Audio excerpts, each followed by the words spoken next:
नमस्कार। प्रादेशिक मौसम केंद्र नई दिल्ली द्वारा दिल्ली एनसीआर के किसानों के लिए मौसम आधारित कृषि सलाह इस प्रकार है। दिल्ली में 27 और 28 मई को आसमान में आंशिक रूप से बादल छाए रहेंगे। मेघ गर्जन की संभावना है। 29 मई को आसमान में आंशिक रूप से बादल छाए रहेंगे।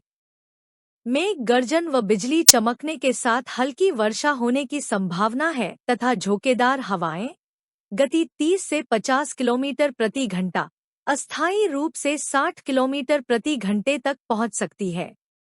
29 मई के लिए पीले रंग की चेतावनी भी जारी की गई है।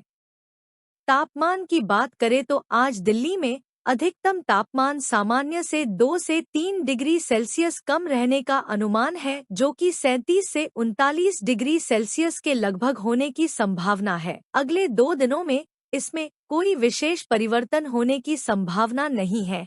आज दिल्ली में न्यूनतम तापमान 25.6 डिग्री सेल्सियस दर्ज हुआ, जो कि सामान्य से 1 डिग्री सेल्सियस अधिक रहा। अगले 2 दिनों में इसमें 1 से 2 डिग्री सेल्सियस की वृद्धि होने की संभावना है।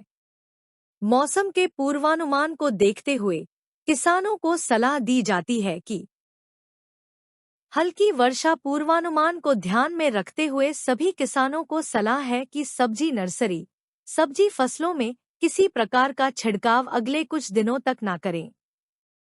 इस मौसम में किसान अपनी मिट्टी की जांच किसी प्रमाणित स्रोत से करवाएं और जहां संभव हो अपने खेत का समतलीकरण करवाएं। इस मौसम में बैल वाली फसलों व सब्जियों में न्यूनतम नमी बनाए रखें। इस मौसम में सब्जियों की फसल में हल्की सिंचाई कम अंतराल पर करें।